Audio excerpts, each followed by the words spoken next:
Welcome to the Terror Express Terror Talk. I'm Jason Bradford, and we are continuing our conversations of the Friday the 13th franchise with Jimmy Pressley, author of A Bloody Halloween.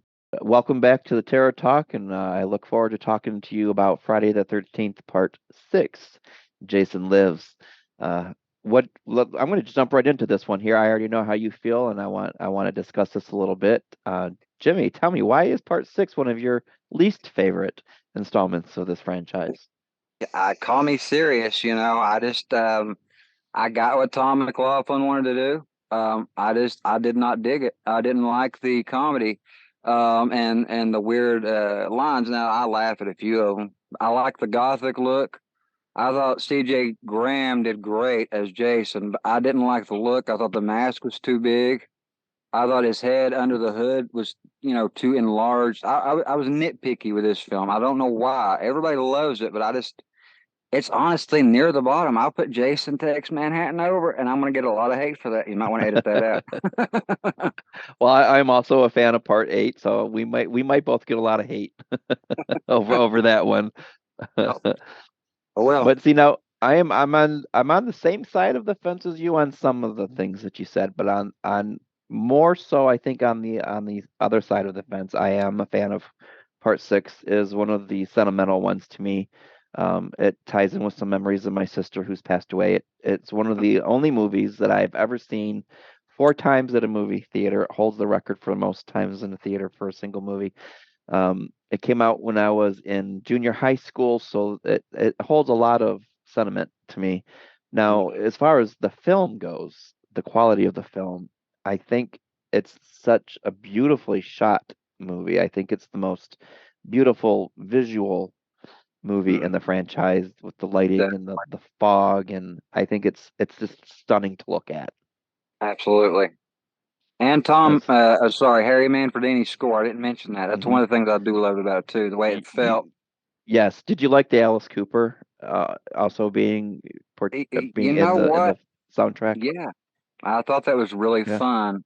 Yeah, I actually did like that. I liked all the songs. I think there was three of them, and I really liked all three of them. And that I dug. I was at that age Yeah. when I discovered that movie. I was about 8 or 9, so it'd been out for a couple of years. But Yeah. it came out in '86, I think. So, and I was born in '80. But mhm. Let's talk about in turn some of the kills in part six. We had mentioned before the MPAA cutting back so much of the kills. I think by this point, the filmmakers knew that they were going to be victimized by this MPAA monster and learned smart ways to give the audience creative deaths that were graphic or brutal, not necessarily graphic, but very brutal.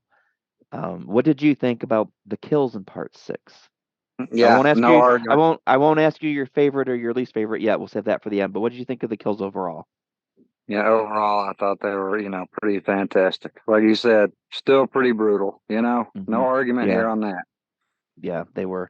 I loved um, the fact that they had so many deaths in part six that weren't really bloody, but they were so creative and brutality that it had that oh my god factor to it. Like I'm gonna say Sheriff Garris, his death scene was my jaw Yeah. dropped all four times at the theater. I knew it was coming, and I think it was one of those after the first time you see it, you make sure the person you're watching it with, if they've never seen it, that they're paying attention at that moment because this is the part you have to see. It's like, all right, stop looking in your popcorn bowl. You know where your popcorn is. Feel for it with your hands. Put your eyes on the movie because Sheriff Garris is getting ready to get killed, and you don't want to miss this back Oh, break.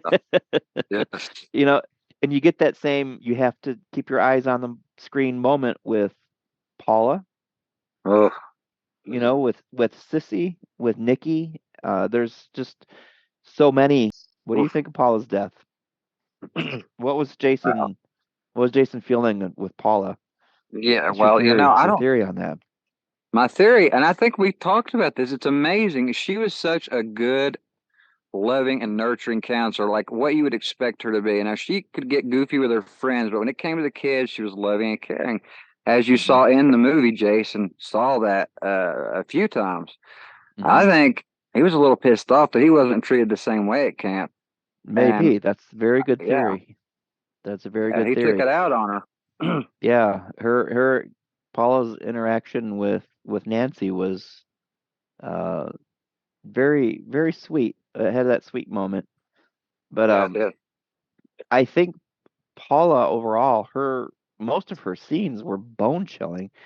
You have the death of Sissy just moments before. You hear the head being twisted and cracked, and that's another example of how a death scene can be brutal without the blood because her, Right. Sissy's death scene was also one of those moments where like watch this because this is brutal. But you got Jason carrying her headless body on the other side of this long wall of windows, and Paula's walking with Jason, carrying this stumpy, stump neck body. Uh, and he's watching her, and she's just walking. And I know these are two different parts of the movie with the body and him just walking with her, but the scene where Paula's walking that wall of windows and Jason's just walking right next to her, and Oof. there's really nothing separating them except for this thin glass that Jason can bust through at any moment. Oh yeah. And she's got this expression on her face. She knows something's wrong. Oh yeah. Something is off. You can see the concern in her face, which is just shows you how great of an actress she was. But yeah, so this was a great moment for me in the movie, and it was probably one of the Well, most chilling moments in the franchise for me. And a lot of yeah. people say, how does she not see him? Well, Yeah. the director told her not to see him. That's why. That's exactly why. I mean, That's that's that's why. why. But wow, did that work for me? That was Yeah. totally chilling, and I've seen that movie dozens and dozens of times. And when I watch that movie, I still think, "Oh, girl, don't turn. Just I get out do of there," because too. that's As you it's explained that, I literally had chills. I mean, you explained it so well. If someone has not seen it for some reason, yeah, just that scene alone will, yeah, that's something. yeah. And then you got the fog in the woods and the scene with Court and Nikki where he says, someone's out there. It's just it's tropey, I know, but I do like those aspects of the film, the death Oh yeah. scenes, the bloodless death scenes, the camera, the setting. But now let's talk about your side of the fence. It is a little hokey, and I know that the audience was missing Jason in part five, so Paramount had to bring him back for part six. I mean, they're letting people know we promise we're bringing him back. As a matter of fact, it's Jason Lives, so he's in the subtitle. There's no Yeah. mistaking that you're getting Jason. But after what Tommy did to him in part four, where do you go with that? So we get Frankenstein zombie Jason. And from this point Exactly. on, they are now zombie films. hmm I actually wonder if that's why they gave him that green tint to even match the old Frankenstein look. And that may just be a coincidence, but even his skin had like a green, tint to it in the Yeah, sixth movie. right, right. Yeah, so you get the zombie Jason, you get the maggots falling off of him, you get his eye opening up, and does his eyeball look really good for a rotted corpse? Oh, His yeah. ass looks really good for a rotting corpse when he's chasing these corporate employees who are playing paintball in the woods. It's like he's got this ass on him that looks like he should be like in a pole dancing club dancing in front of a gay erotic crowd or something. Yeah, apparently he was working out in hell all those years, Yes, exactly. And then you got C.J. Graham, obviously, who was actually, and this wasn't him in the paintball scene. I know a lot of people may not know this, but it was a different person playing Jason. The director didn't like that portrayal. That's where C.J. was brought on after that sequence was filmed. But C.J. Graham, a lot of people may not know, was actually a Chippendales dancer. Yeah, CJ, I've actually seen pictures of him with a little bow tie and silk pants and not much else. So what would you have liked part six to be? I mean, let's say part five came out, people are disappointed, Jason was in it. You are given the opportunity to write the script for part six. It's a clean slate, nothing has been discussed, it's in your court. What would you have put down on paper given that I, I, opportunity? I, I think it would have been very similar to what they did make. I would have been really specific, like John Carl Beekler was in part seven, which we'll talk about. as far as the damage done and what you see in the clothes, which you kind of see that later on in the movie, and the mask, and less comedy. I know why, Tom McLaughlin again has explained why he did the comedy, and we talked about less blood, so the MPA couldn't butcher them, and I think I would have wrote it exactly the same. Maybe not change the name. I didn't like that Camp Forest Green stuff, and then it just disappears suddenly again after this movie. Right. But It's Pam's sweater, but in the form of a campground. It's exactly, it's that's it's Crystal exactly right. Lake. It's Camp Crystal Lake. It's Camp Blood. It's Camp Forest Green. It's back to Crystal Lake. Yeah, exactly. Yeah. That's I would have wrote the same. I think the camp being there with the kids in it, and Tommy coming back to exercise his demons, and Jason being brought back to life. I thought the lightning bolt was genius, a great tie back to Frankenstein, and Hmm. uh, I would have probably never went that direction, but I would have at least, if when he came back, whether it had been through a Ouija board or whatever, it would have been the same movie. He would have went back to the camp. I would have just tweaked Yeah. the look and had less comedy, probably. That's just Yeah. me. I can't That's enjoy that. yeah, to me that's A Nightmare on Elm Street 3, The Dream Warriors. That's where Freddy became not dark. That's Right. where Freddy became this wisecracking comical character, and I can see your point with that. And Jason Lives. It was the first five movies were visceral. They left you feeling uneasy with the reality of this could happen.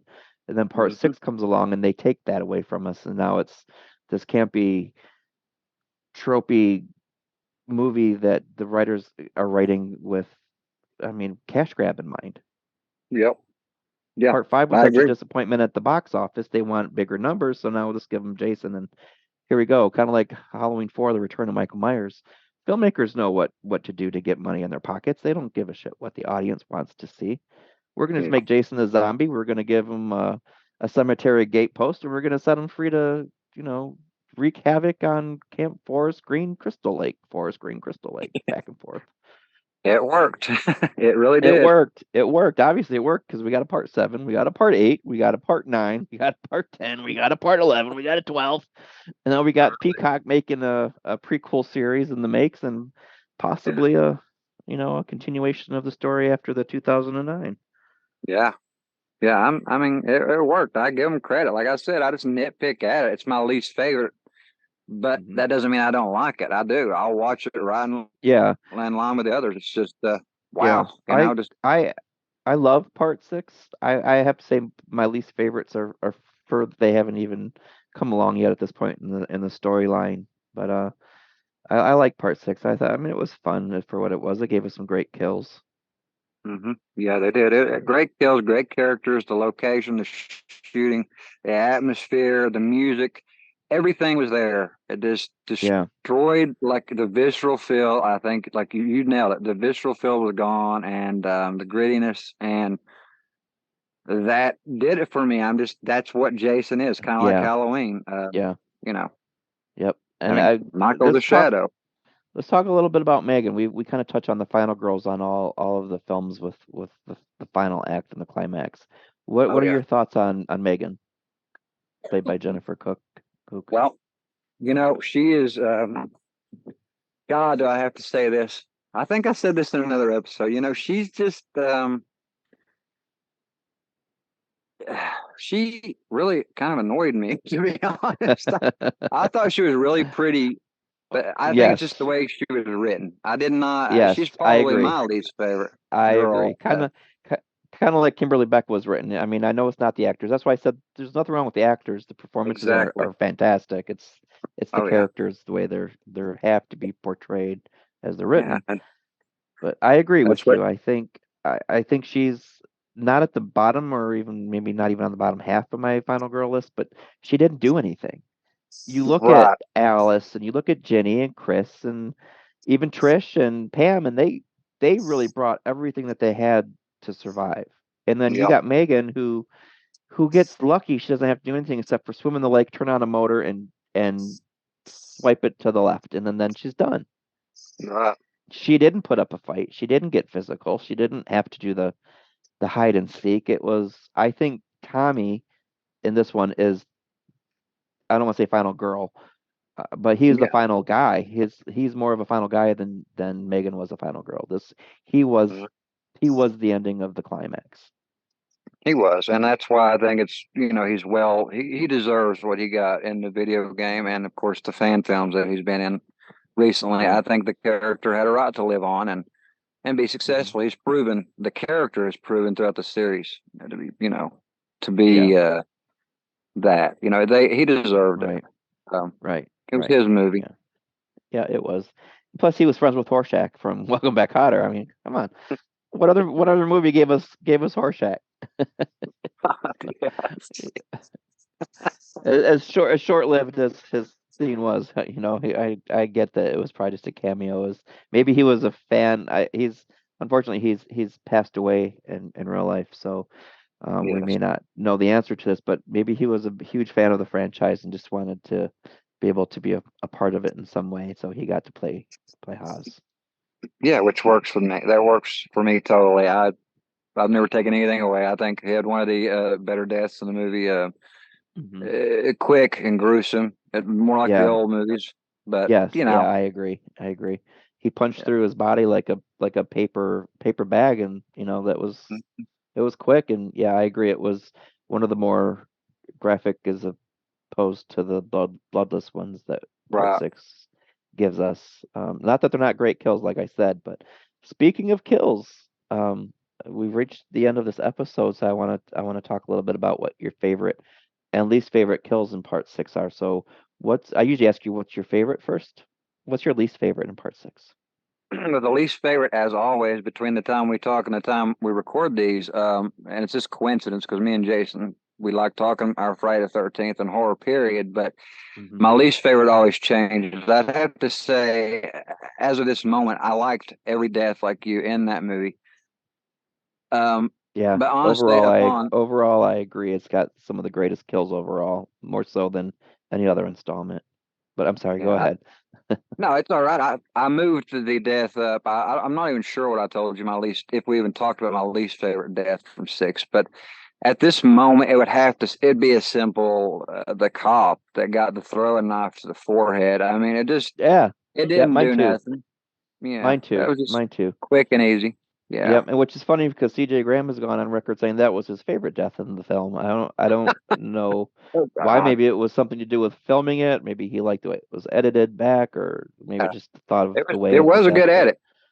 yeah, Yeah. Yeah. what was your favorite kill? And this one's for me is going to be very hard to answer because there's so many great ones in this one. But what was your favorite? My favorite death was that we talked about on the phone because it was the most heartfelt for me because there's something about Paula that I really just love. I love the woman now that portrayed her, and I love the character. She's the one I would have wanted to be my counselor, the one I would have wanted to be friends with as an adult or a young adult. It was Paula. I mean, she was the loving, caring counselor, the one who was trying to do her job. Hmm. When everybody else disappeared, and I mean, it didn't show it, but she got massacred. There was nothing left to see when they found that room. So yeah, Paula hands down, probably in the franchise. Yeah, You know, yeah. Yeah. You have to wonder what did Jason do to her and why was he so angry with her? But yeah, right? I agree. He was Paula definitely got her slaughter on. Jason got his slaughter on with Paula, I should say. But Oh yeah. I'm going to give a little bit of a shout out to some of the deaths that didn't quite make my favorite in part six, but I would feel really bad not to mention them because they are so great. But we got Nikki with the head smashed through the mirror in the RV. I love that one, the brutality and the creativity of it, very unique and original.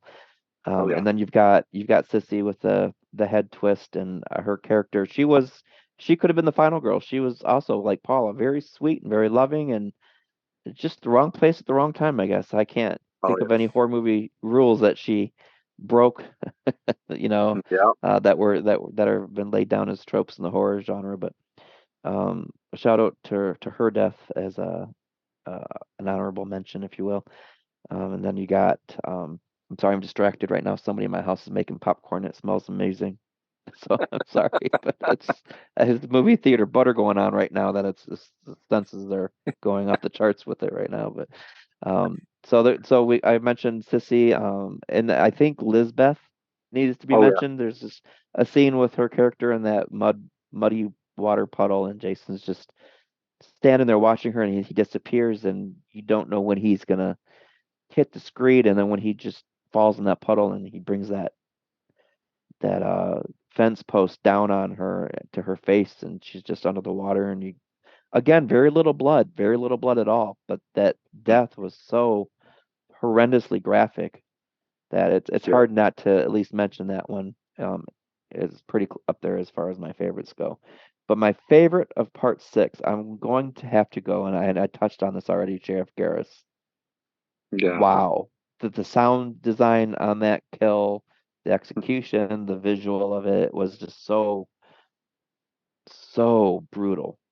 yeah. Probably one of the most brutal in the franchise for me. And I know we're not going to go into, and listeners, I don't know if I've mentioned this or not. We're not going to talk about any of the Friday the 13th that weren't put out by Paramount. So there's not going to be a Jason Goes to Hell conversation. There's not going to be a Jason versus Freddy or Jason X. But I will mention Adrian and Jason X as being one of the more brutal kills in the franchise. I tie hers with Sheriff Garris up there, Oh yeah. and Debbie from Jason Goes to Hell. I may have even mentioned that in prior episodes, but these are some of the deaths up there. But for part six, Sheriff Garris is my favorite. Yeah, he'd probably be number two for me in that movie, and it's real close. I couldn't even measure the distance because I remember when they finally explained in one of the documentaries how they filmed that. I was like, I couldn't figure that out for the life of me. I tried every way in my mind to figure it out, and then to actually see, and I'm not going to give that away. You can if you want, but to see how they did, I'm like, oh, wow, that was simple. So adding those sound effects Yeah, sure took you. yes, the sound effects definitely took it to a whole new level. Oh yeah, that was Definitely took it to a whole fantastic. new level. Yes, it was. And I wonder what they used for that, but I don't know. Maybe the God, information's out there. If listeners, if you know what sound effects were used for Sheriff Garris's back break, let us know. oh yeah, Because I would love to find out more about that one. But Jimmy, thank you for joining us in this little venture to Camp Forest Green with Jason Lives. It's been again a very fun conversation, and I enjoyed hearing your points of view on the sixth installment. And I had a great time chatting with you as always, and I look forward to uh, joining you again with Tina and Melissa and Maddie and Ben and all the other characters of Friday the 13th Part 7, The New one of my Blood. favorites.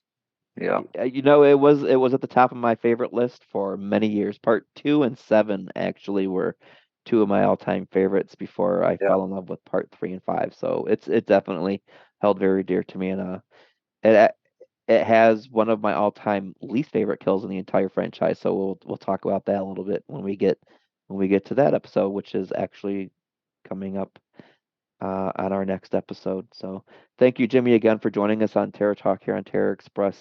I really, really, really, really enjoy having you on.